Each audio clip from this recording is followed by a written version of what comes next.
दोस्तों नमस्कार। दोस्तों, एक वीक पहले एक खबर आई थी कि बीएसएनएल अपने उपभोक्ताओं के लिए एक नया सर्विस लॉन्च किया है जिसका नाम है वीओ वाईफाई।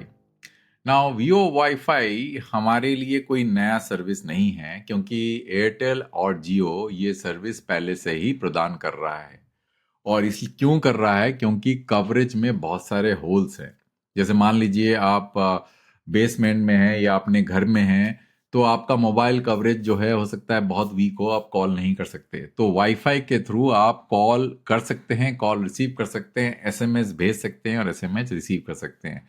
और क्योंकि बीएसएनएल का जो कवरेज है वो बहुत पुअर है, अभी नंबर ऑफ टावर्स बहुत कम है, तो उनके लिए ये सेवा लॉन्च करना जो है बहुत ही ज़रूरी हो गया था। तो उन्होंने जो ये लॉन्च किया है, तो ये मेरे हिसाब से कोई आश्चर्य वाली बात नहीं है। पर दोस्तों, मेरे एक दर्शक ने ये क्वेश्चन मेरे से पूछा 18 घंटे पहले, please make a similar video on VO WiFi, क्योंकि मैंने एक वीओ एलटी के ऊपर में एक वीडियो बनाया था। और ये कह रहे हैं कि VO WiFi option is present on my Airtel but the option is not present on BSNL 4G SIM. तो वो कह रहे हैं कि ये क्या प्रॉब्लम है कि बीएसएनएल के पास में जो है वीओ वाईफाई सेवा तो लॉन्च कर दिया है, उसके बाद में उनके सिम में 4G से वो वाईफाई सेवा नहीं है, एयरटेल में तो है जैसे मैंने आपको बताया। तो ये सारी की सारी जो प्रॉब्लम है और ये समस्याएं हैं और ये जो नुआंसेस हैं, इसको एक्सप्लेन करने के लिए दोस्तों मैंने ये स्लाइड डेक बनाया है। तो पूरे अंत तक देखिए वीडियो को, तो आपको बहुत सारी चीज़ें समझ में आएगी। अब दोस्तों, वॉइस, हर तरह से वॉइस सर्विसेज आप एक्सपीरियंस कर सकते हैं। कुछ वॉइस सर्विसेज जो है सर्किट स्विच है, जैसे जीएसएम है, 3G है। कुछ जो है आपका पैकेट वॉइस सर्विसेज है, जैसे वीओएलटी है या वीओएनआर। तो वीओएलटी के ऊपर मैंने अभी रिसेंटली वीडियो बनाया था। अब ये वीओ वाईफाई क्या होता है, कैसे काम करता है, और ये जो है इंडिया का जो इंडोर कवरेज गैप है, इसको, इस समस्या को कैसे समाधान करता है, इसके बारे में हम जानेंगे। और ये वीडियो काफ़ी इंटरेस्टिंग होने वाला है, अंत तक देखिएगा। दोस्तों, हमको पता है कि इंडोर कवरेज इंडिया में काफ़ी बेकार है। क्यों? क्योंकि लोगों के पास में, ऑपरेटर के पास में इन लो फ्रिक्वेंसी बैंड नहीं है, और नंबर ऑफ टावर्स भी इंडिया में काफ़ी कम है वर्ल्ड वाइड के, अगर ऑपरेटर्स का मुकाबला किया जाए। तो इसलिए we have got very poor indoor coverage. और आउटडोर कवरेज अच्छा होता है, तो इंडोर में जनरली लोग ऑफिस में, घर पे मोबाइल फ़ोन यूज़ करते हैं, तो वो बिना उसके आप यूज़ नहीं कर सकते। कवरेज अगर नहीं है तो मोबाइल फ़ोन यूज़ नहीं होता। बट इन जनरली आप देखेंगे कि लोगों के पास में घर पे या ऑफिस में वाईफाई नेटवर्क होता है।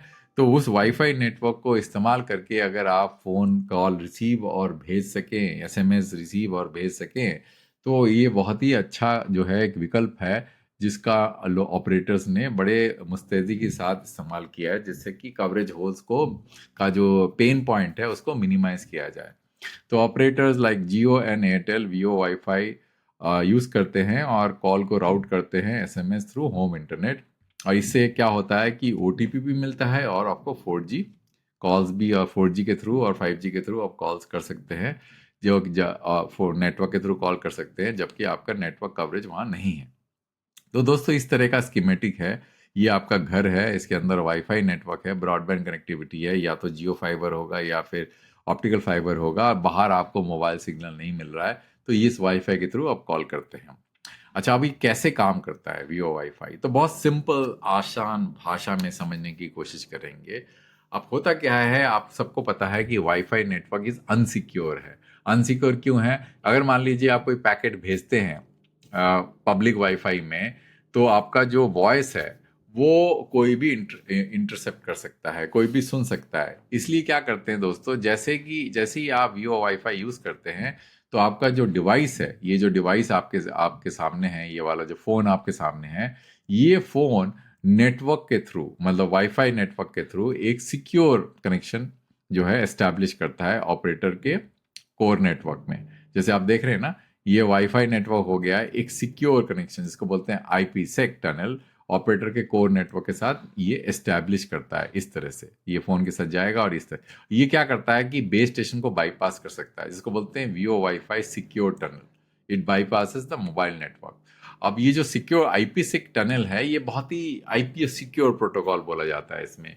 तो होता क्या है दोस्तों, जो आपका पैकेट होता है, जो आपका आईपी पैकेट होता है उसके अंदर में, उस पैकेट के अंदर में एक एनक्रिप्ट करके आप इंफॉर्मेशन को इनकैप्सुलेट करके डाल देते हैं। जैसे मान लीजिए ये आपका कंटेनर है आईपी पैकेट का, उसमें एक छोटा सा कंटेनर उसके अंदर डाल देंगे जो कि सिक्योर होगा, एनक्रिप्टेड होगा, कोई इसको पढ़ नहीं पाएगा। इसको बोलते हैं आईपी सेक। और कभी भी आप वीपीएन यूज करेंगे, कोई भी वीपीएन यूज करते हैं, तो आप बिना आईपी सेक के आप ये यूज नहीं कर सकते।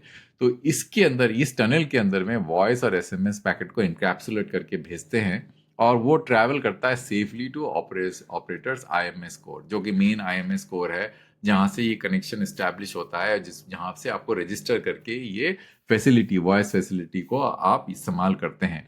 ऑपरेटर कन्वर्ट देम, उसके बाद में जैसे ही आपका ये यहाँ हिट होगा, ये जो इन्फॉर्मेशन जो है आपके फ़ोन से जो वॉइस कॉल और आप करने की कोशिश कर रहे हैं, जैसे ही आईपीसेक के थ्रू ऑपरेटर कोर नेटवर्क में जाएगा, एक बार वो पहुंच गया कोर नेटवर्क में, उसके बाद में उसका काम हो गया। फिर वो पैकेट को खोलेगा, खोलने के बाद में सीधा उसको प्रोसेस करके जहां पे उसको भेजना हो भेज देगा।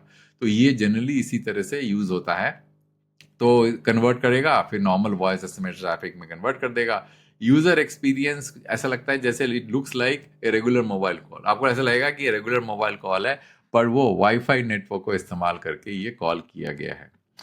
अच्छा, जैसे आप देख रहे हैं ये फ़ोन है आपका, और ये आईपीसेक टनल है जो कि लॉक्ड है, सिक्योर है, ये ओपन इंटरनेट क्लाउड है, और उसके बाद में ऑपरेटर के कोर नेटवर्क में हिट करता है बीटीएस को बाईपास करके।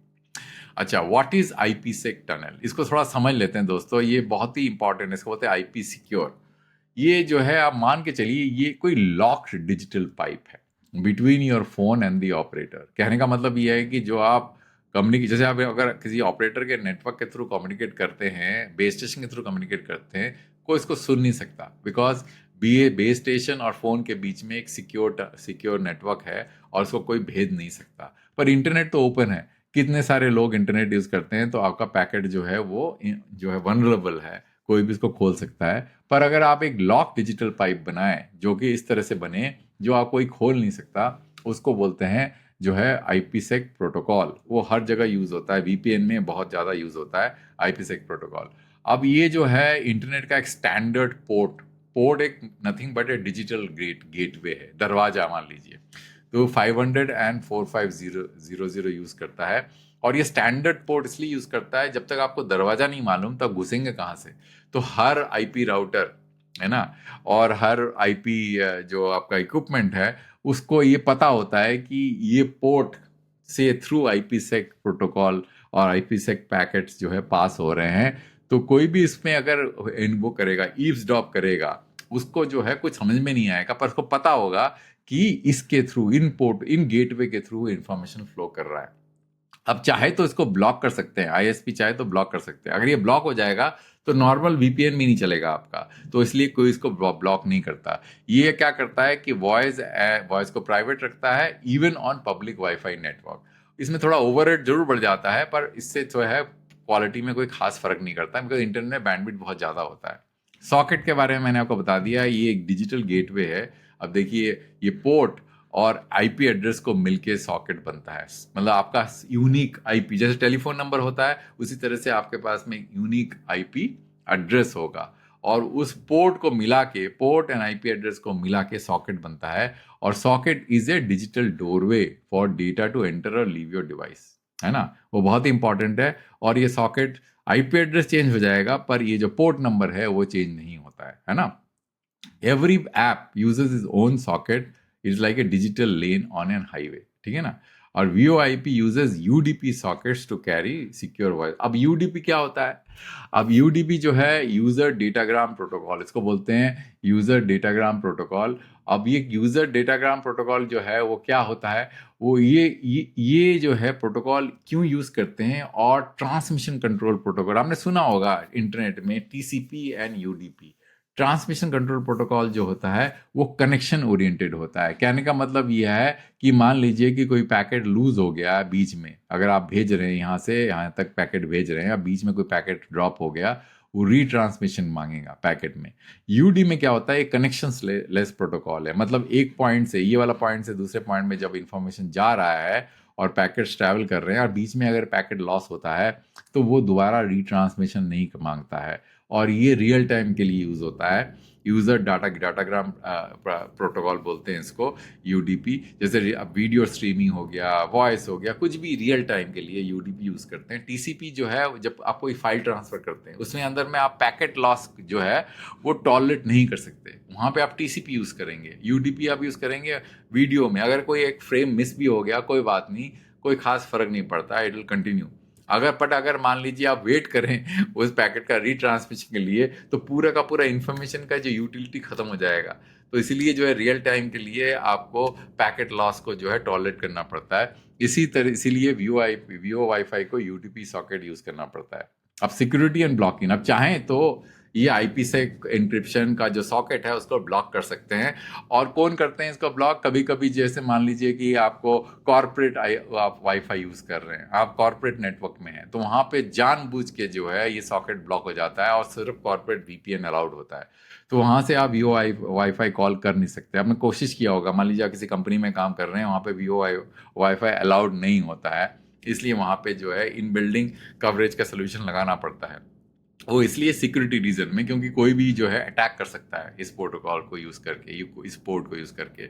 इसलिए वहाँ पे फायरवॉल्स होते हैं और वो बहुत केयरफुल होते हैं कि इन एंड आउट को, क्या अंदर आ रहा है क्या जा रहा है, उसके लिए बहुत केयरफुल होते हैं। तो ये उस टाइम में आपको दिक्कत आ सकती है। तो इसलिए क्या होता है कि ये कॉर्पोरेट एक्सेस हो गया, अगर आप कोई ब्लॉक कर रहा है उसको, मान लीजिए कि कहीं आईएसपीज ब्लॉक कर रहे हैं, तो आईएसपीज जनरली इसको नहीं ब्लॉक करेंगे। अगर वो ब्लॉक करेंगे तो उनका कॉर्पोरेट वीपीएन चलना भी बंद हो जाएगा, तो वो नहीं करते। पर कॉर्पोरेट वीपीएन, कॉर्पोरेट का जो लोकल वाईफाई नेटवर्क होता है वहाँ फायरवॉल लगा हो सकता है।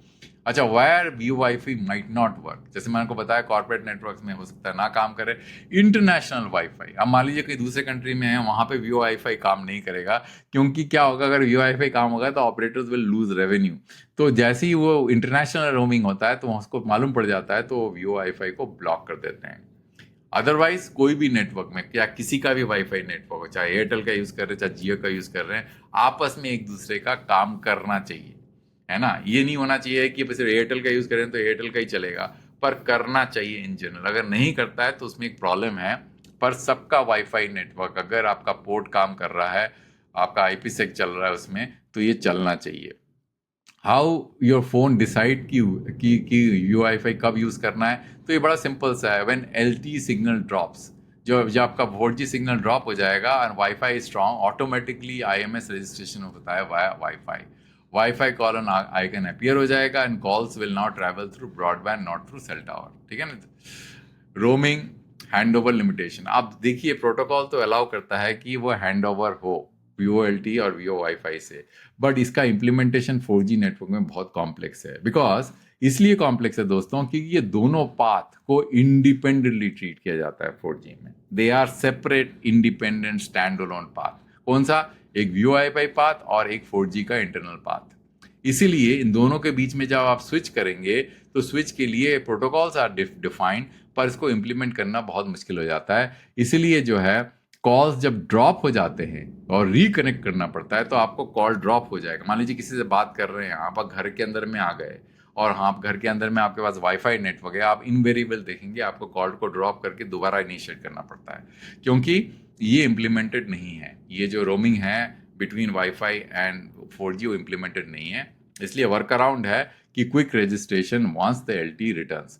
पर दोस्तों 5G के साथ में एक एडवांटेज है उसका ना, वो क्यों 5G ने एक नया टेक्नोलॉजी इंट्रोड्यूस किया हुआ है जिसको बोलते हैं access traffic steering, switching and splitting. वो क्या करता है दोस्तों, ये दोनों पाइप, वाईफाई के थ्रू जो पाइप है और उनका 5G के थ्रू पाइप है, इसको इंटीग्रेटेड तरीके से डील करता है। वो चाहे तो कुछ ट्रैफिक को जो है वाईफाई के थ्रू भेज सकता है, कुछ एप्लीकेशन को 5G के थ्रू भेज सकता है, क्योंकि उसके पास में ये कैपेबिलिटी है, उसके पास सिग्नलिंग कैपेबिलिटी इस तरह से है कि ये दोनों पाथ को जो है वो इंटीग्रेट तरीके से डील कर सकता है। तो वो आसानी से जो है एक नेटवर्क से दूसरे नेटवर्क में रोम कर सकता है, कॉल ड्रॉप नहीं होता। अब ये डिटेल में कभी बाद में समझेंगे, क्योंकि ये वीडियो इसके लिए नहीं है कि किस तरह से काम करता है। पर 5G में ये जो फीचर है जो 4G में नहीं है, तो it dynamically moves traffic between 5G Wi-Fi router for smoother experience, requires new core policy control and device support। अब ये इम्प्लीमेंटेड नहीं है इंडिया में शायद, मेरे हिसाब से। तो डिवाइस लेवल भी बहुत सारी डिपेंडेंसी है, फ़ोन का फर्मवेयर सपोर्ट करना चाहिए, इंपोर्ट और बजट मॉडल्स में miss this configuration, imported and budget models, sim को and device must support IMS and VoIFi, IPsec overhead is minor, overhead minor है, modern chips handle encryption easily.